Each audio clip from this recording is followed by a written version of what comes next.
Let us look at what look like a frustration of the Fulani in Nigeria currently, because the Fulanis seem to be seeking alliance with the Igbos, with the Biafrans, because they feel frustrated with the way the country is being run that is not favoring them. Because currently, we have a situation where someone like Dr. Gareth Galolo is calling on Igbos for alliance against Tinubu.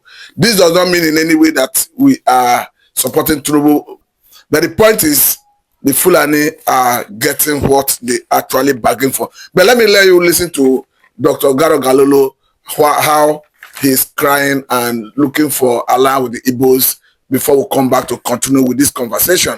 Okay, why they not arrest Sunday Abo? He want a protest in London. Tinubu doesn't make the arresting. But they are sending security to arrest Bello Bodejo, arrest Kanu. People who are standing for their people, they want to arrest them because this one is a Fulani, this one is an Igbo one. The Sunday Abo is patrolling, even is making a party yesterday. He threw a party in Ibadan. He was not arrested.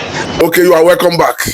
Having listened to Dr. Gareth Galolo, how he is diplomatically inviting the Igbos to form alliance against Tinubu. Begin to wonder, it doesn't mean the Fulanis think they are the only smart people in Nigeria, because the way it stands, it was the same, the Fulanis that conspired against Nnamdi Kanu.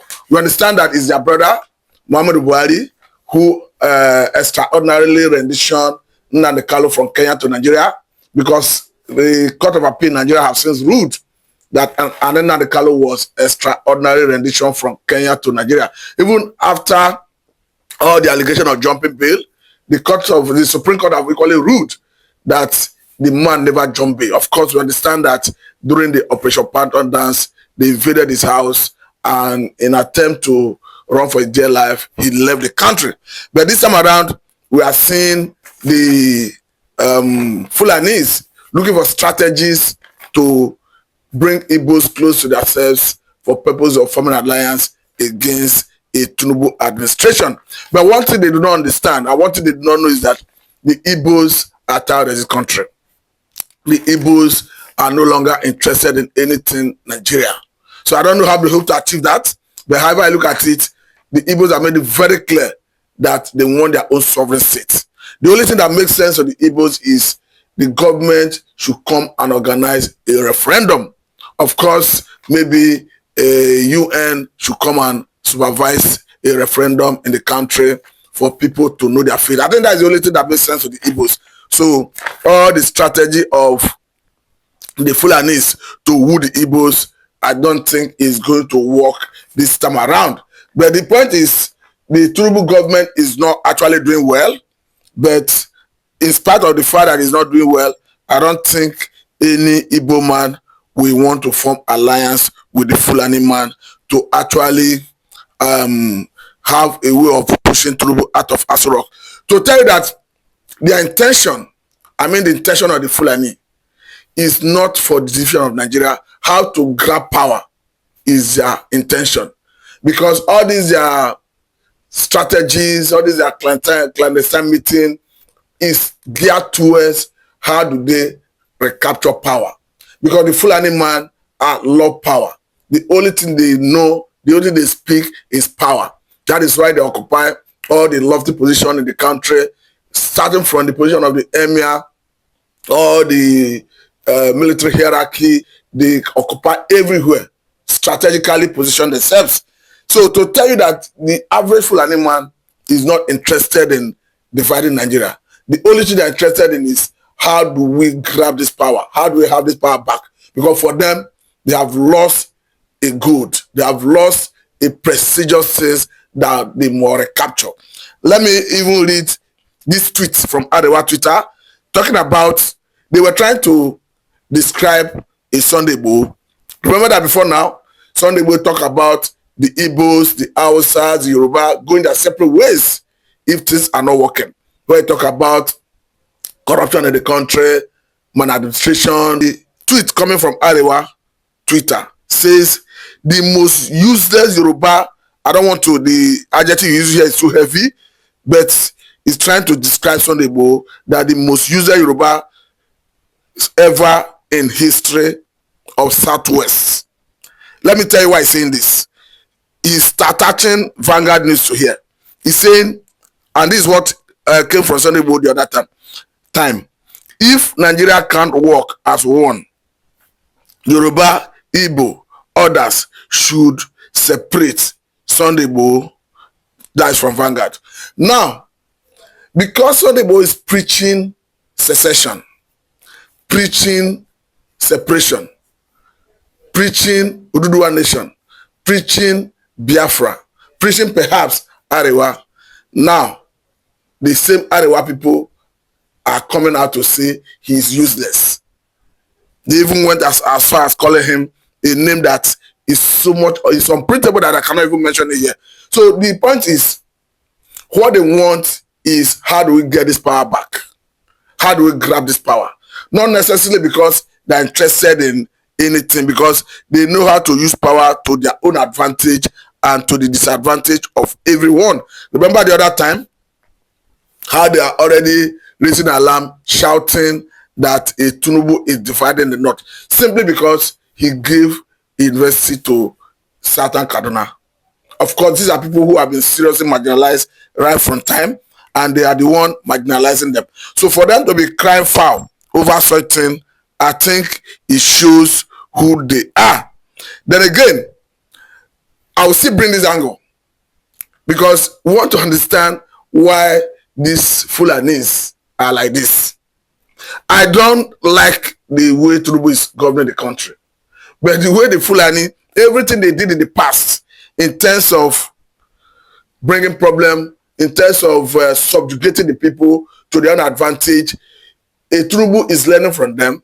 They are not crying, and they want the Igbos to team up with them to see whether they can fight the Tinubu. But I don't think the Igbos will be ready to cooperate with them, because the Igbos have made it very clear that they have since existed Nigeria. So it doesn't matter the opinion of the Hausas, the Arewa, or the Fulani that is the master planner of everything. I don't think the average Igbo man will play the part the Fulani wanted to play, because the part they wanted to play is very simple. Currently, the marriage between Tinubu and the North seems to be dying down. And the North have made it very clear that they are not going to support Tinubu come 2027. Of course, we are seeing the likes of organization of Arewa Consultative Forum saying that voting Tinubu in 2023 was a mistake. A mistake they say they would not hope to repeat in 2020. No, voting Tinubu in 2023 was a mistake. Yes, a mistake they say they don't hope to repeat in 2027. I think that best explains the reason they are looking for who to form alliance with. But I don't think the Igbos, Biafrans, will be willing and ready to play the part they want them to play. Because the part they want them to play is to form a new alliance, form a new marriage, so that the vote coming from Igbo Axis, South, will be combined with the vote that is coming from the North against the Tinubu. But the point is, the Igbo man is not interested in Nigerian politics any longer. Rather, they want their own separate states, sovereign state, called Biafra Republic. And it's on this basis they are calling on all known lovers of freedom, all known international organizations like the European Union, to pressure Nigerian government to do the needful, to organize a referendum that they will perhaps supervise, so that they can decide their fate. And let us quickly say here that when it comes to issues of self-determination, it is a law, a UN convention that has been ratified in Nigeria, and to that extent, it is already a law in Nigerian legal jurisprudence.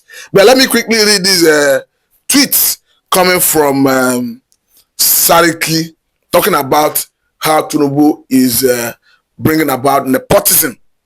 Then we'll take it off from there, but let me read the tweet first.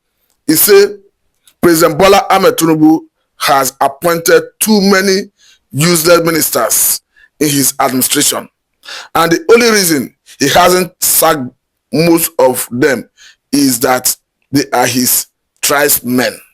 He went further to say that everyone is learning nepotism 101 under Jagaban of Lagos. Now let us look at the issue of nepotism and how a Buhari, an Hausa man, a Fulani man for that matter, elevated nepotism to the roof.